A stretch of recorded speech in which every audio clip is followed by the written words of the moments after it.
So I went to Caltech in Pasadena, and we had one of those. And Yeah. my favorite story from there is that one of the DJs said, "So we're giving away this whatever. 14th caller is going to get this whatever." And the number that he said was 911 for him, seven Ah. whatever. And he's like, apparently people kind of, oh, And you're telling that story now. Why, Biff? Why wasn't that story brought up a half hour ago? Oh, I know the statute of limitations is up.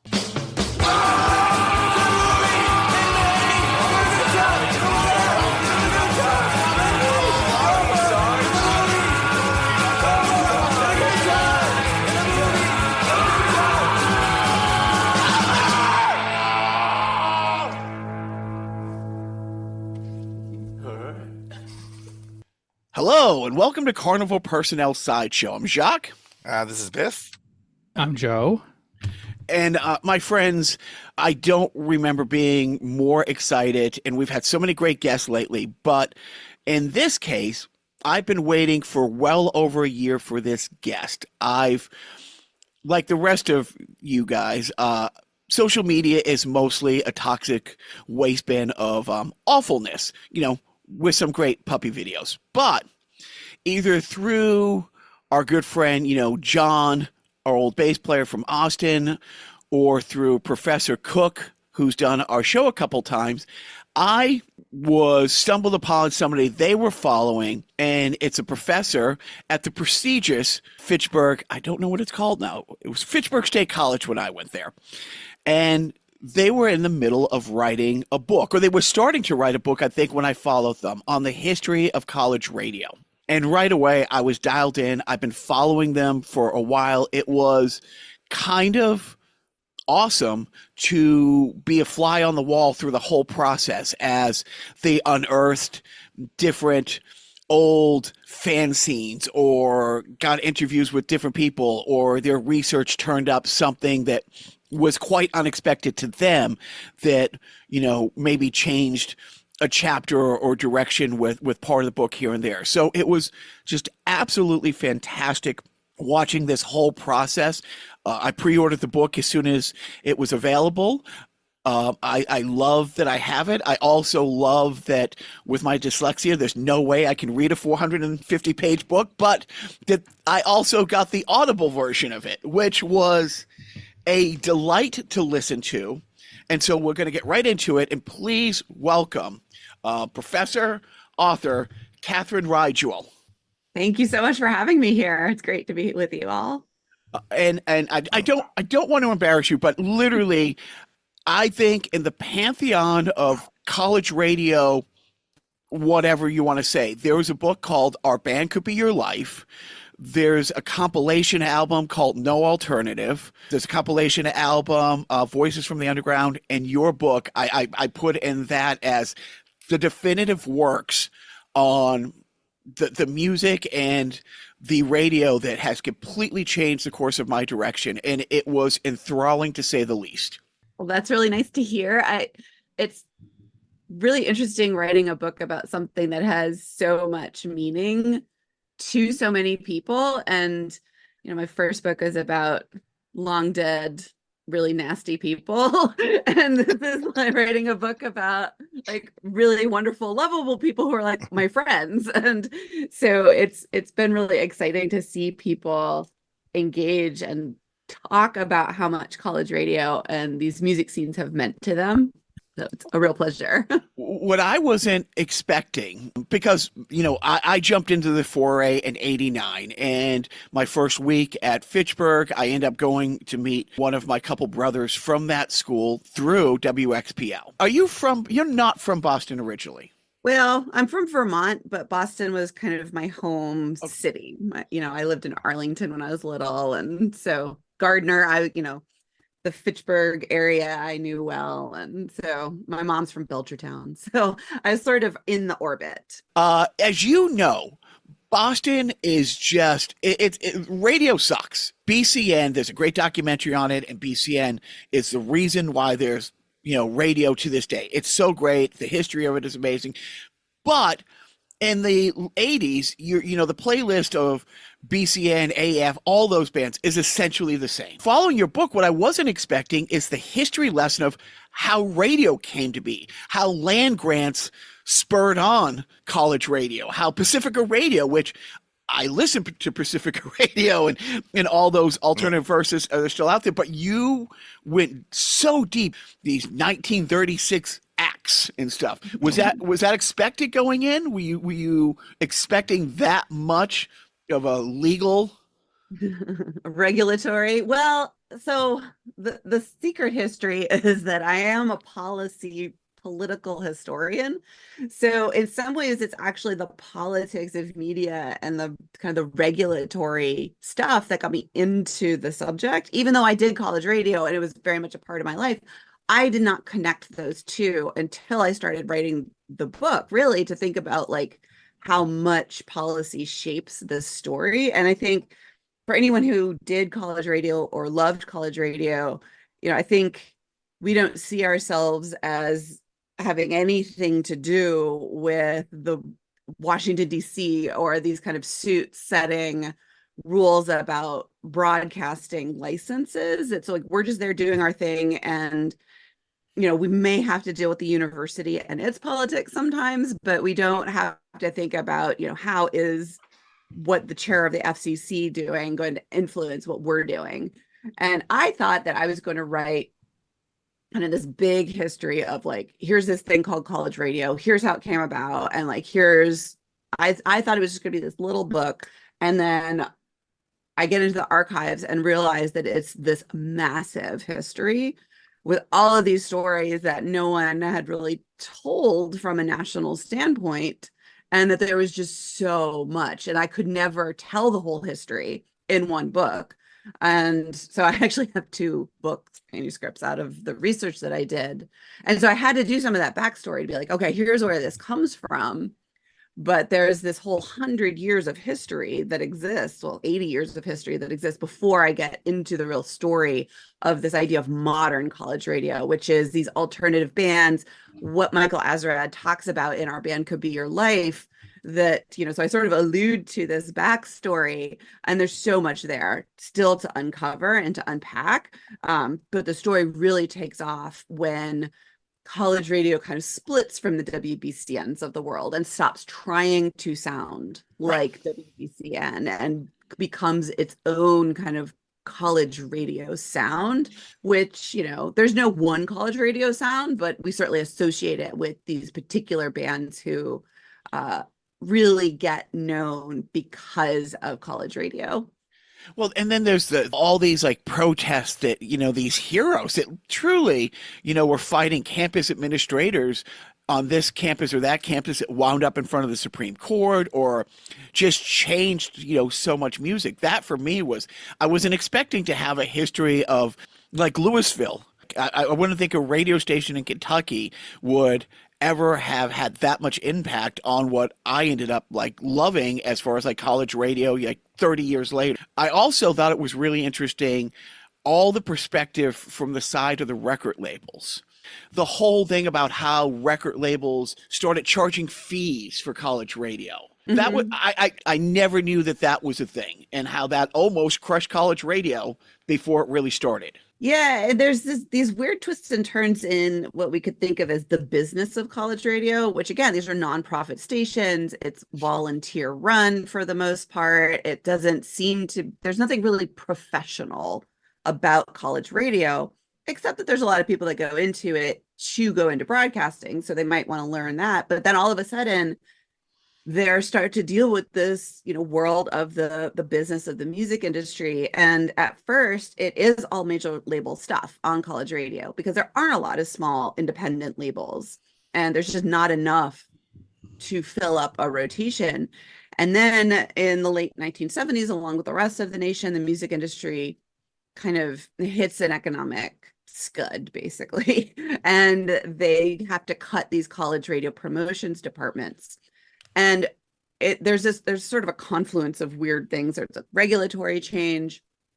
There's this shift in the music industry. And this actually pushes college radio kind of further to the fringes, of embracing this kind of educational mindset of we're going to play things. That idea that we were always playing things that you couldn't hear on commercial radio was always there, but now it really starts to get attached to these very specific sounds and these very specific kinds of rock and roll bands and hip hop that will go into this bigger kind of ecosystem of the music industry.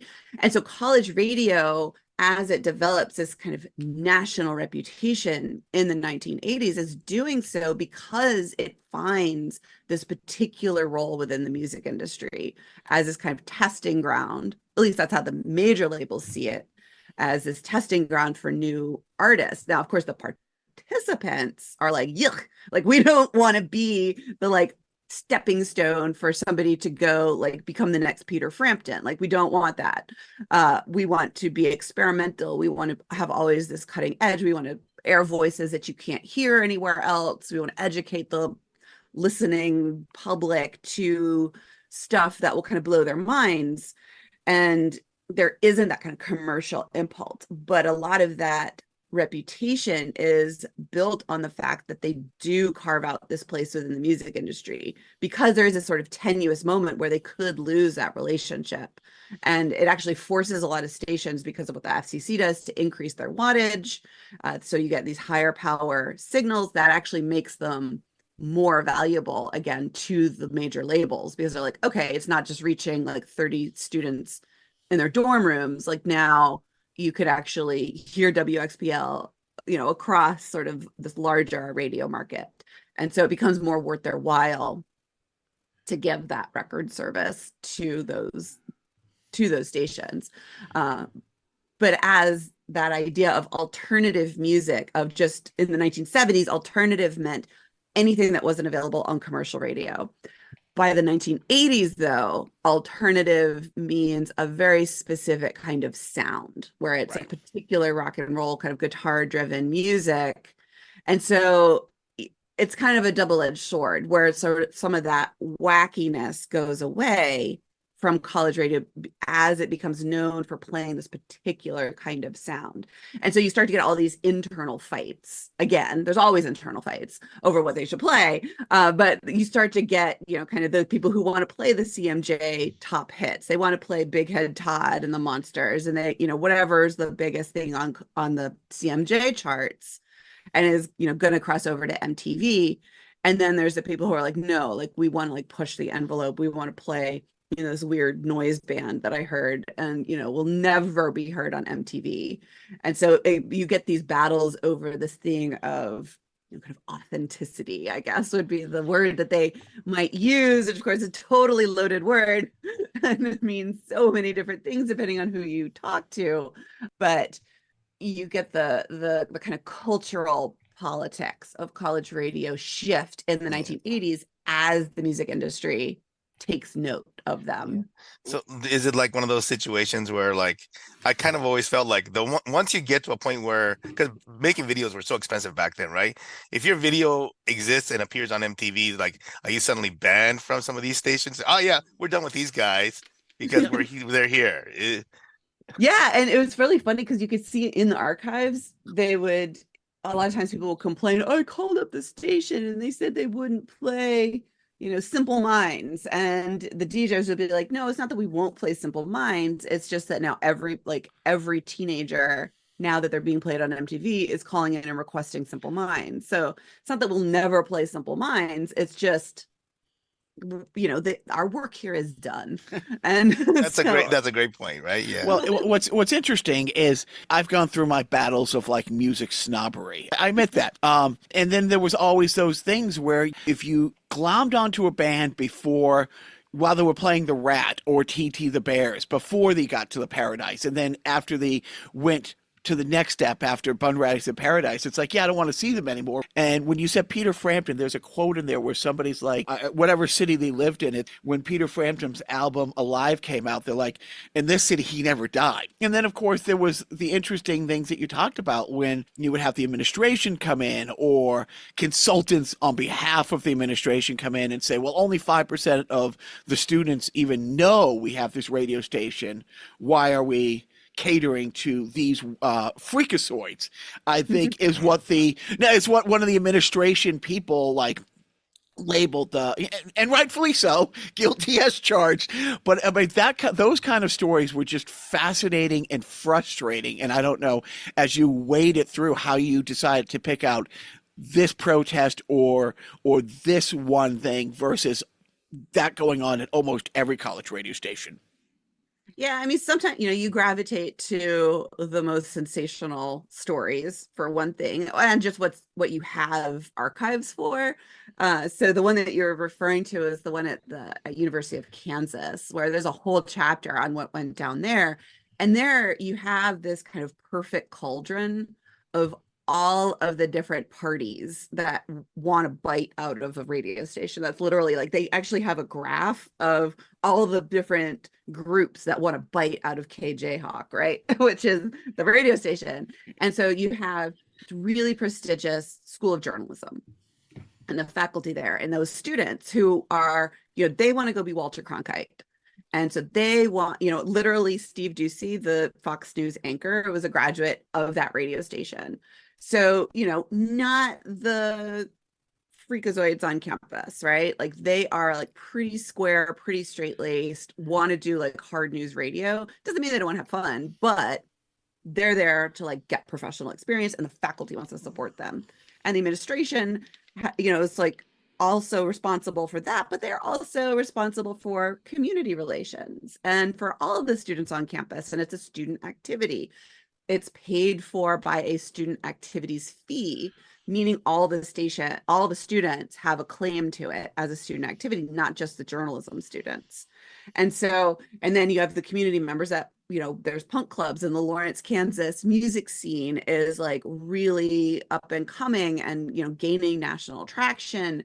And, so there's this sort of relationship that the university wants to cultivate with the businesses and the downtown and the residents of Lawrence.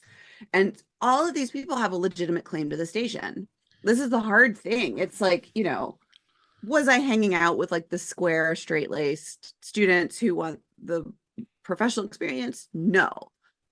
But as a historian, I have to admit, like, why does the station exist? Like, it's an educational station. They have just as much of a claim to it as the freaks who want to play hardcore instead of airing, the NCAA basketball game, which caused a whole other fight as well. But over that, and they got into a lot of trouble for swearing on the radio station, and they got, almost got the station taken over as a result, and an FCC fine ensues, and there's just all kinds of madness that happened around that station. And so, that was a really good case, because at all these other stations, you might see some subset of those people, those partisans fighting over a station. It might be the community versus students. It might be students versus students, students versus faculty, faculty versus administration. And so that one station kind of helps you see all of the different sets who have a claim to these stations. And yes, and there's picketing involved, and it's just kind of wild, everything that happens there. And so it's hard to reconstruct some of these stories as a historian. You might only get one side. And so I would kind of gravitate to where I could at least get a sense of what was going on from multiple perspectives. But if you take a step back and think about it, the world of college radio that still exists for a lot of students, where administration and faculty don't really get involved, it's kind of amazing that anybody ever let us do this to begin with. 100% is. But let's take a step back. Tell me, or tell us, about your college music, experience. So I went to Vanderbilt University in Nashville, Tennessee, which is Music City, USA. But I was coming from Vermont in high school, where, mountains are sort of problematic when you're talking about radio signals. And so I was sort of channeled into one, valley's worth of radio. And so I didn't get college radio when I was in high school.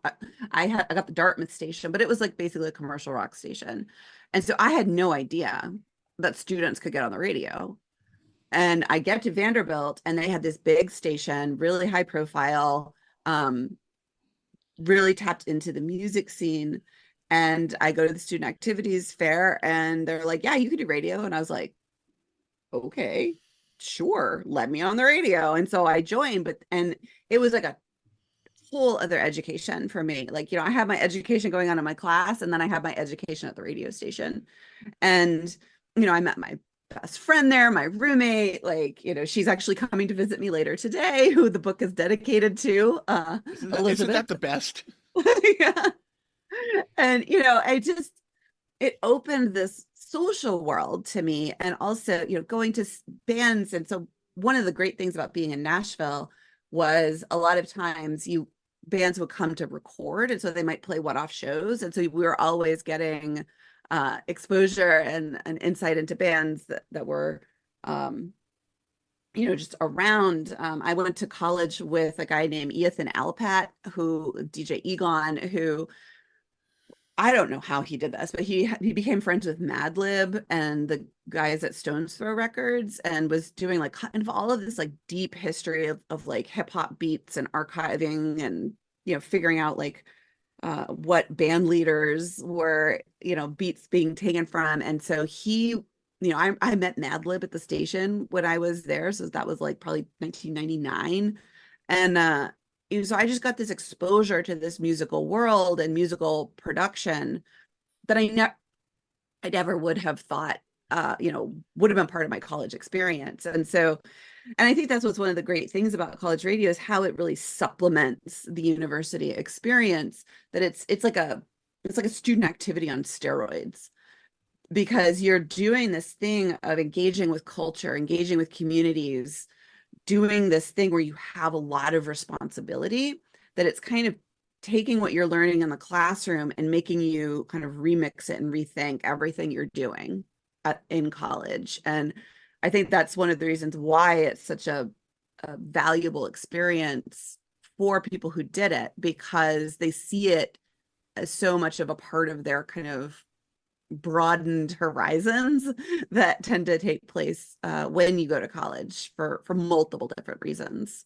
Yeah, no, so was there like pretty extensive training, if you will, before you even allowed you on? Or like, because I mean, there's obviously we've heard FCC jokes over the years by all the comics mostly, but I mean, there's I think people know that, well, you can't use certain words, but other than that, I mean, did they just say, oh, you know what, we need somebody to fill this time slot? Is that what happens? Or Oh, it depends on the station. okay. And so it used to be you had to get a third class operator's license. They did away with that in like 93, 94, something like that. And so I didn't have to do that, but I did have to take a quiz. So I had a semester of training, and then I eventually became training director. But it basically just meant like pairing a DJ up with somebody who was already had a show, and they would show you how to use the board, and then they would let you like take over. So you kind of had to do somebody else's show your first semester, and then you had to get on the schedule and do whatever you want. It varies. Some stations still have a carrier current station where it only broadcasts through the wires on campus, and so they would have students be on the carrier current maybe even for up to a year before they then let them onto the FM signal. Some stations, so WXPL right now, I did the training at Fitchburg State. So I'm technically a DJ, even though I've never been on air. They literally like walk you through the station and they're like, have fun. Like, come in, do whatever. I have a question about the research part of the history of college radio. Now, radio in itself is very ethereal. It's documented, but it's probably the single most, the largest medium with the largest amount of lost media. Mm-hmm. Were you able to like go back to the archives of, I mean, the availability of the air checks at certain universities probably vary from university to university depending on how much they cared about doing air checks. In college radio, I don't even know if kids even did their air checks. Like, I don't know what the policies were for recording these things. Like, how much, in your research, how much media did you actually have access to, knew was available in, different regions? Like, is there more in the Northeast region, or, or is there like specific colleges that kind of still hold on to, hey, we still have air checks from 1968 or 1975 or 1982 from, college radio? Yeah, it's really scattershot, and you're right that the radio is this endangered species in the archives. So I'm part of a task force. It's called the Radio Preservation Task Force. It's a project of the Library of Congress to try to ensure that this audio history is preserved, because I don't know what the numbers are, but it's estimates of like 80 to 90% of our radio history is lost, if not more. Yeah. And so college radio, it's very haphazard as to what you will find. So a lot of stations will have a recording of their first broadcast, for example, or they'll know what the first song was that was played, but there's stuff kind of scattered all over the internet. Some stations are more diligent. Sometimes alumni will have, like, they'll have a whole treasure trove of tapes. This happened at Princeton recently, where the general manager there was like, I have this alum who has like literally a garage full of tapes of air checks, and I think it's mostly air checks, but it was like a whole bunch of stuff. And what do we do with it? And you have the problem of digitization, and then that has a decay on it as well. And so the audio stewardship is a really complicated thing. Luckily for me, because I'm interested more in the politics of the behind the scenes of what went out over. So there's some historians who are, and media studies people, who are really interested in the audio sound and that experience of radio and what goes out over the air. I'm more interested in the meeting minutes of, like, what are they fighting about before stuff gets onto the air? What does the record, label conversation look like? And what are, the callers coming in, rather than kind of the structure of individual shows and playlists. So, because I'm not a musicologist either. So, I was able to kind of get access to that paper record to write a lot. The student newspapers is another really great resource that tend to be digitized. And so I could do a lot of research, thank goodness, during a pandemic remotely. Lots and lots of fights. I always tell people college newspapers are like a treasure trove, because I don't know if you remember the letters to the editor, probably, of your student newspaper. Well, what was interesting in the book is the student newspapers had been granted First Amendment rights. Radio stations were not. And I thought, wow. And so in some cases, you had student newspapers that were real allies to the radio stations. And in other cases, you had real, vendettas, against one another, which is just fascinating. Yeah, and it's really interesting, because actually one of the big court cases about student press comes from Fitchburg State, which is the Antonelli v. Hammond case. It was ruled in the state court level. Where was it? It was a federal court. Judge Garrity, who did the busing decision, ruled in that case because some Fitchburg State students at the newspaper wanted to publish an Eldridge Cleaver essay, and it had some 4-letter words, and the newspaper publisher was friends with the then president of the university, or the college at the time. And he called up the president, was like, hey, these students want to publish this essay. And the president said, don't publish it. When the students sued, went all the way to court, and they won. And so the press is seen as this, First Amendment protected space. With radio, the trustees usually own the license. And so they get to determine what goes out over the airwaves. And so the FCC has certain rules. When it comes to obscenity and indecency, they usually, at least until the late 80s, kind of deferred to local tastes, local standards, which led a lot of gray areas as a result. And so when KCSB at Santa Barbara got in trouble for airing a hardcore song that had some euphemisms, let's call it, the university cited Antonelli v. Hammond to be like, students have First Amendment rights. And the FCC was like, nope, sorry, they don't. This doesn't apply. It applies to print only. You trustees own the license. They get to decide.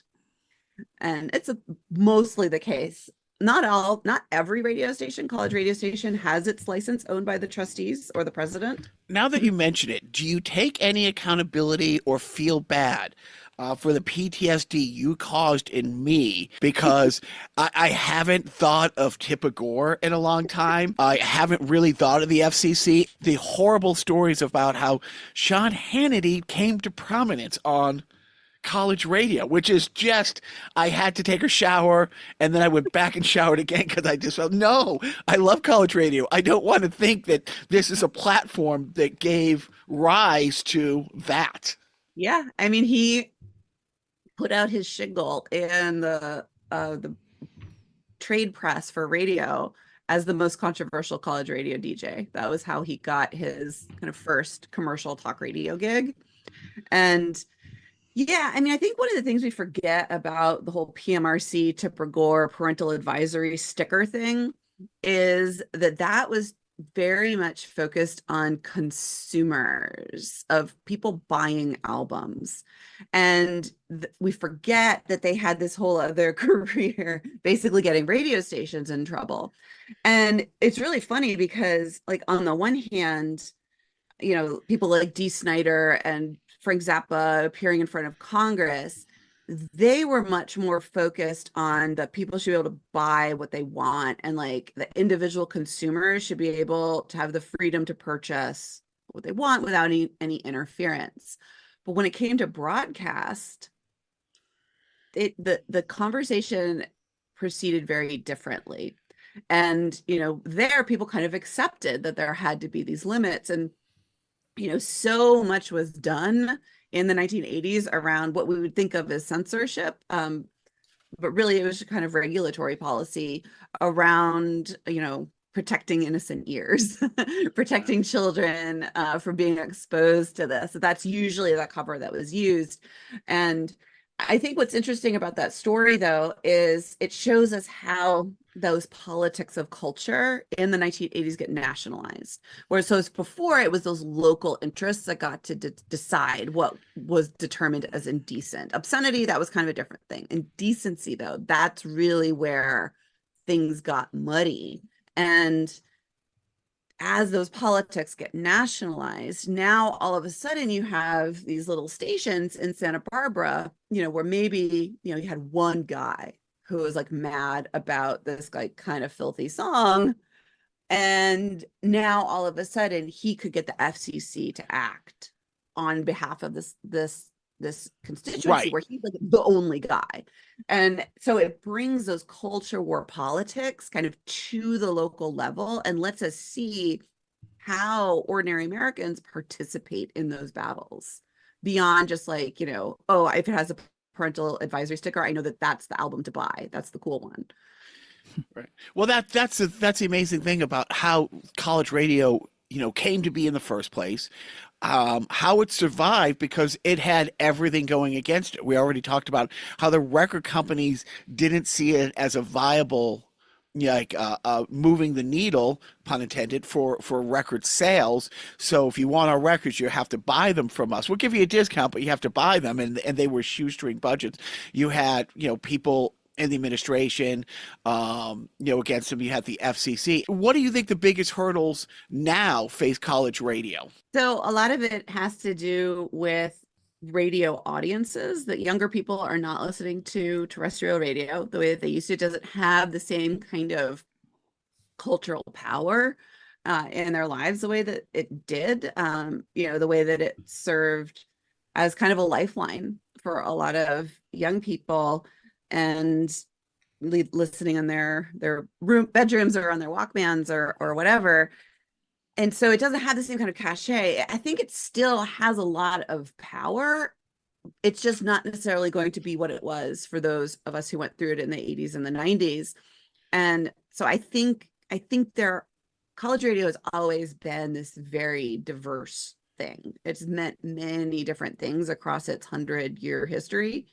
And it can mean something new. It's just that we have to kind of give students the space to figure out what that is. to let them know that these things exist and give them the opportunity. I mean, the biggest challenge for my students in doing college radio is they got to go work, 20, 30 hours a week. They don't have time to go volunteer at the radio station. It's not paid, right? And so that's kind of the biggest challenge for them. They might want to do radio. It's just like what's the incentive? Is there like a departure of, I mean, I think that at some point there was a little bit of glamour involved, right? And we lost a lot of that. Is that part of it? I think there's just more game in town, right? Like, right. You can have a podcast, you can, have your own, SoundCloud, or, you can, have a YouTube channel that right. There's just more opportunities for people to get their voice out there. And so even if they still want to do college radio, they kind of got to see what the payoff is going to be and who's listening. And I think institutions need to kind of lean back into the community connections that these stations provide, like Fitchburg, where it's located, you have a lot of people around the campus who don't have access to media in the same way, right? That Fitchburg State Station could be providing a lot of community access, whereas before you might have had a full schedule of lots of people clamoring to do this. Now there's a lot of room in the schedule. And so you can bring in maybe a few community DJs to do, there's gotta be like, a Dominican DJ who is big in the area, like a club who could then also have a radio show. Well, you touched on that. It's like one of the problems college radio has, you go dark for 3 months of the year. Certain colleges, there's nobody there, and so that was one of the other problems that they faced. It's like, well, from the record company side or whatever, it's like, why, going into the third quarter, why are we sending you stuff that, at the end of the second quarter, because the third quarter you're not here. Yeah. And so, so that was another. I want to circle back to Joe's questions about the lost media and air checks. Do you have any of your air checks when you were a college DJ? Absolutely not. God, I hope they're not out there somewhere too. I know that there was somebody recorded one of our shows one time who was on air. I have no idea if that tape still exists. But one of my hopes and dreams is to, though, get access to all of those tapes that exist in people's basements or attics and get them digitized through the Radio Preservation Project and get them. So one of the projects that I'm working on, it is called the Sound Submissions Initiative. And essentially owners of media get to keep their tapes, and maybe, and we'll get them digitized, and then they get stored at the Library of Congress to be listened to on site. So one of the challenges, not to get too nerdy about this, is there's a lot of copyright issues involved. So, the tape might be 30 seconds of me talking, and then it's like Pixies songs and Stereolab. And so you can't just put that in an archive without some rules around it.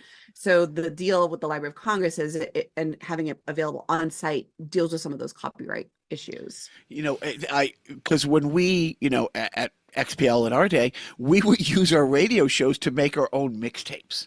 Like we couldn't afford, to go out and buy these 7 albums. So it's like when you would think, oh, what am I going to play tomorrow? What am I going to play tonight? It's like, and you would just set up your boombox to record your show just so you could have your own, tapes. I sadly don't think any survive, but I will definitely submit mine if they do. But I think a big hurdle of the archiving and the preservation of college radio, the biggest hurdle might be personal embarrassment. Like people might have these treasure troves of archived media from their college days, and they're like, I don't want this out there. Nobody's listening to this. I've told no one in my life now about this, and they're never going to find out. Yes, exactly.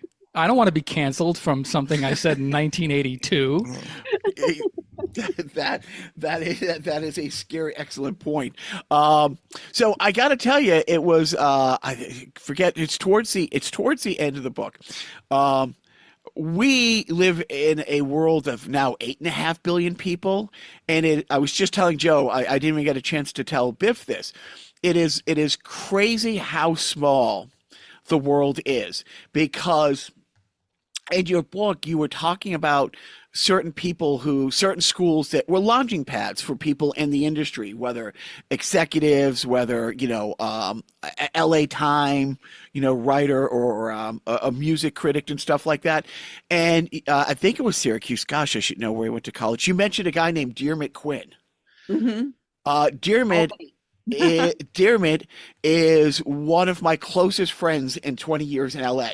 I know Biff through hockey. Almost 95% of my friends come through hockey because LA, late 90s, mid 90s, hockey was a tiny bubble, but everybody knew everybody. And all of my contacts came through hockey. And Dearmit is a hockey guy. He's going to be coming on the podcast pretty soon. But when I heard that, I'm like, gosh, this world is absolutely tiny. I was super, super, super excited to hear that. I didn't know Chuck D started in college radio. I thought, well, because I always know Sebado, but I don't know that side of the world because it wasn't on my playlist until years later. But that was an interesting thing. Touching on that, in your research, did you find that there was any sort of racial component in certain decades? Because colleges are traditionally, or at least were traditionally, mostly white, and it's just generally. So you're already getting that filter. And then that, of course, dictates what the college radio sounds like, what the music is that the people who are doing college radio at those universities and colleges are actually into. Was there a barrier, or was there a point in time where it was a fight to get more diverse people on the air versus all right, yes, we get it. All the prog rock is fine. And all this, all music is great for the whiteys, but maybe get some other music on board? Was there any sort of push to get that diversity going from the outside or the inside of college radio? Yeah, and that's a real big thread of the book, because I am dealing with predominantly white institutions, and the story of college radio at the HBCUs, places like Howard University launches the Quiet Storm format in the 1970s, and then historically Black colleges and universities kind of have their own very particular college radio history that's really, really interesting and vibrant. Also has some archiving challenges as well, which is one of the things I ran into. But at these predominantly white institutions, this is an era where we're after kind of the Black campus movement. We're after these efforts to bring in more students of color and to make them much more accessible. And so you have a lot of students on campus who are like, okay, great, I'm here, but this institution in no way represents me or my culture. And the radio station is included in that. At the same time, though, a lot of these radio stations were really important community points. So you would have Italian language news, or, kind of polka shows. You would have jazz had a really big foothold in college radio, and sometimes much more experimental, sometimes more kind of middle of the road, sort of speaking to kind of white kind of jazz connoisseurs. But the college radio station was where those communities who didn't have a lot of exposure on mainstream commercial radio could get access. So in New York City at Columbia University, you have Haitian Creole language programs that got really political and actually got into a lot of trouble in the mid 1980s as a result. And, that leads to them picketing. And, Columbia University has a lot of issues with community relations. And so the radio station is this really important way that universities can do that kind of outreach. But then you get a really interesting kind of cultural politics as students start to want to do the work of cultural representation. And so you have really well-meaning white students who are saying we're here to represent the music of these people who don't have access. But then you kind of have these problematic moments of where it seems like these white students are kind of, cosplaying, for lack of a better word, appropriate these different cultures, and or oh, I love hip hop, I play 2 hip hop songs on my program. I have Vanilla Ice and Snow. I mean, I don't know what you guys are complaining about. Yeah, so it's like, they want to do this, and so they kind of run up against, the predominantly white institution of like, who's here to do this, and does, a student who wants to come on and play mostly like R&B that's maybe already getting play on MTV, it kind of cuts against this sort of underground thing, and maybe they're not playing underground hip hop. So the cultural politics is really interesting because it lets us get a glimpse into how people are thinking through these questions of pluralism and cultural diversity as these are becoming like really lightning rod issues at the national level. And we're trying to think about, how do we get our institutions, what does it mean to be a representative institution and to provide access to all of these different voices. And so it there's not easy answers to those, right? Because it actually matters who's on the executive board, Right. as much as it matters who's on the air. I mean, that's the same thing at the college itself, right? I mean, the college itself grapples with that, like constantly. So I guess that just translates, I guess, down, I guess. Yeah, absolutely. Is there a certain renegade aspect to it though? Because it is student run. They say, you know what? We do what we want, and because the administrations are a lot more, they have to be a lot more calculated and a lot more, thoughtful. And then the students are, we do what we do. Does that happen? Or... It does. And, another dynamic that comes in is that you oftentimes have community DJs who have long-standing shows, that have been going on for decades in some cases. And so they have a really dedicated following outside of the university. And so they're sometimes clashing with the students who are, they want to kind of do their wacky thing and play all this really avant-garde stuff, whoever it's from. And, they kind of see the community DJs who are really providing that kind of cultural touch point for these underserved communities. They like, well, there's only 168 hours a week. And like, you got to divide it up, programming up somehow. And, so they might really be kind of on the cultural kind of avant-garde side, but they're in a little bit of tension with some of these community groups sometimes. Sometimes they're in total partnership against the administration. So you really get like all of these different permutations of interest, really depending on the local radio market. And that's, I think, one of the magical things about radio in this era is that you still have this really strong kind of local character to it. One of the political stories that I really loved, and it's funny because just recently, it came up on my shuffle. I'm like, oh, I wonder if that would fly today. The Cure's killing an Arab.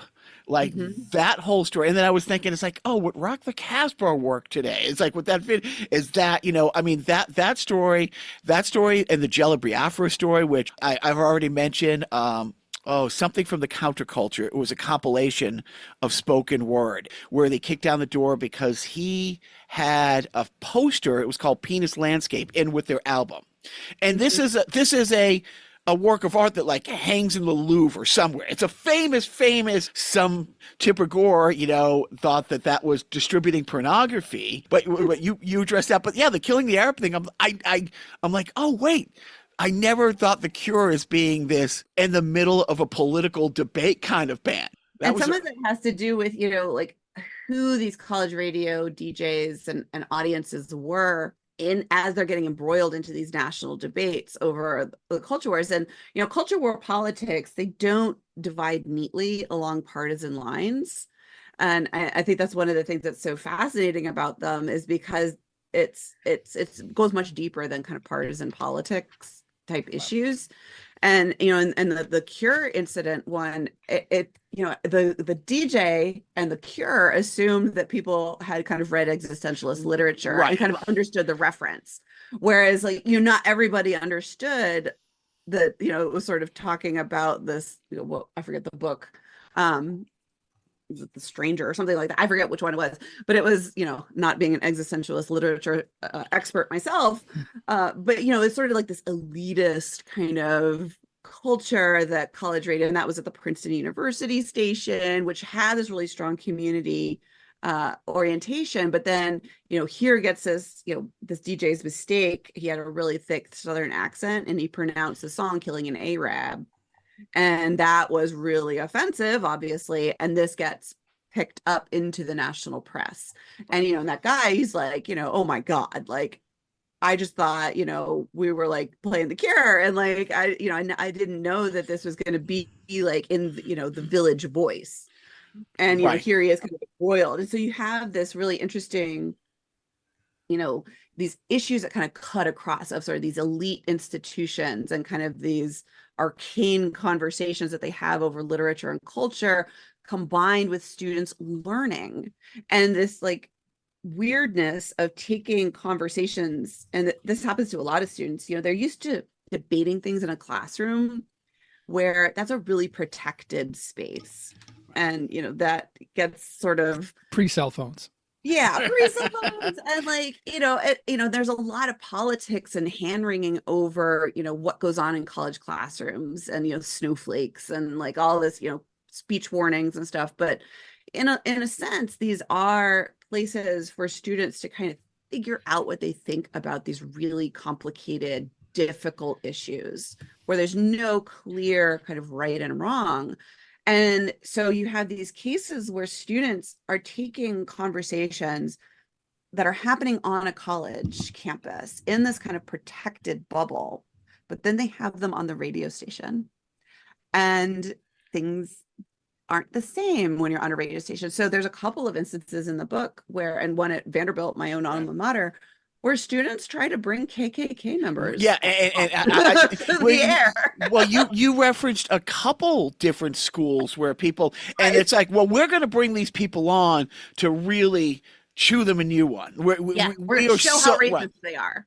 Right. And it's like, you're platforming a terrorist is what you're doing. Right. And then at the same time, when people, I forget what school we had a problem. Like, I literally, look, Joe was a Howard Stern guy. I at one point, like in my youth, did like, his nemesis. Now Don Imus. Because Don Imus used to have Kiki Friedman and the Texas Jew Boys on all the time, which Asshole from El Paso is one of my favorite songs. And They Ain't Making Jews Like Jesus Anymore. Those two songs I must have played on XPL a dozen times, and then I hear, other people kind of played them too. That you had so many of those stories. But yeah, Vanderbilt bringing in the Klan was just delicious. It was really boneheaded. And, it is, but it also shows us how, what are often kind of these local conversations, they shift in character, they get viewed through different lenses when it's seen through the national lens. And, so they take on different dynamics and different meanings when you shift the context. Well, the other thing that gets overlooked, these are kids. Mm-hmm. They're 18, they're 19, they're 20. I can say emphatically, I will never stop thanking Batman that cell phones weren't around in my Fitchburg days. I won't elaborate on that. But yeah, I mean, these kids are 18, 19, and they're in the crosshairs of Tipper Gore Supreme Court hearings. They think they're smarter than guys in KKK, and hopefully they are, but it's like they didn't think that through. Well, again, like not a lot of people. Morton Downey Jr. on national television was bringing on KKK members. Say what you want about Morton Downey Jr. He was a prick of a person, but he was a national guy, and it was sort of like in the air in the late 80s of this sort of sensationalist, like Oprah would have on some very controversial figures in the exercise of let's expose these people, because if we shed a light on them like cockroaches, they'll scram and they'll be embarrassed. No, actually, whoopsie daisy, we figured out decades later that no, it actually gives them, it empowers people that push hate speech to be more emboldened in their message and to reach a wider audience because of well-meaning idiots on college radio. So we will wrap it up and let you get going after a couple quick points. First of all, thank you for writing the book. It just, like I said, following your process over about an 18-month window when either Chris Cook or Hunt, pointed me in your direction was just so much fun. So thank you for posting it. Thank you for letting people like me follow along. It was awesome. I couldn't wait to get the book, and it was everything I had hoped, because college radio, just the music, just the experience, meeting my best friend through there. Thank you so much for writing this book, because I'm quite sure you are hearing this from a lot of people, that you encapsulate it like one of the most fun aspects of college life for me. Well, that's awesome. It's really nice to hear. I'm so glad it resonated in all the right ways. And now the second thing, the next book that you and I are going to work on, you touched on it a little bit. CMJ spun off VMJ, and because of VMJ, that's how I met Joe. At Fitchburg, it was great. I basically failed out. I graduated, but barely. But because I had access to equipment, I was able to make music videos because I had a syndicated music video show. Cablevision, thank you. But I found out about VMJ, and I ended up getting moved to LA because of that music video show, because of sketch comedy show. But VMJ, what ended up happening is record companies didn't have college promotion departments anymore, but the different A&R reps would hire individual promoters to promote their bands. I would get a mailer from Warner Brothers that would have 10 videos on it. I was on their alt rock mailing list. I was on their rock mailing list, and 6 of the videos would be the same, but I would play the one that MTV was. But VMJ, and because you only had to get on like 20 or 30 charts, we would regularly chart. We couldn't afford to put out a record ourselves, but because I had a cable access show and I got all these 3/4 tapes, I would just tape over a tape after I used it, send it to these other shows. We would chart all the time, to the fact we got a 2-page article in Billboard magazine because we couldn't put out an album, but we put out a full-length video album. All through VMJ. So when you started mentioning CMJ, which was great, and then I'm like, I kept waiting. It's like, please talk about VMJ. Please talk about VMJ, which is its, cousin. I didn't know, sibling, more of a sibling. So when you're ready to start working on that book, I'm all in. I'm dyslexic and long-winded, but long-winded, really? You've been talking the last 5 minutes. But when you're ready to start that book, but again, thank you for writing the book. Thank you for coming on. Tell us a little bit about the book and where you can get it, and how that process has been going for you as far as a writer. It's good so far. I mean, I'm doing a lot of podcasts. It's available wherever you can get books. You can order it through your local retailer or through UNC Press, which is where it is published. The title, of course, is The History of College. Live from the Underground, A History of College Radio. Came out December of 2023, and it's got the record spines on the cover. You'll know it. Yeah. I've had, how many people like me have taken a screen grab and expanded it so you could see the different records. There's a little too much Bruce Springsteen on there for my liking. but I definitely did that. Twice. And we go to the Tingsboro Library so my kid could get his manga books, and I've had them get it. My sister's a librarian in North Reading, and she's had their library order it and stuff like that. Awesome. It's fantastic. And again, I also got it on Audible because there's no way. If Biff sends an email that's more than 3 lines, I have to have the computer read it to me. Yeah, you have the amazing ability to send these extensive. I can write like a mother. I can't spell well, but I can write a whole thing. But yeah, I can't read more than Post-it note. But seriously, thank you for writing this book. Thank you so much. Thank you for posting and letting us follow, the people like me follow you, and I will post all your socials. Oh yeah, so. Or I think I'm on them all. So at this point, so different variations of Kate or Kate Jewell. Joe, any final thoughts, Joe? No, I just want to thank Katherine again for coming on. Oh, Jacques, one more thing. Don't forget.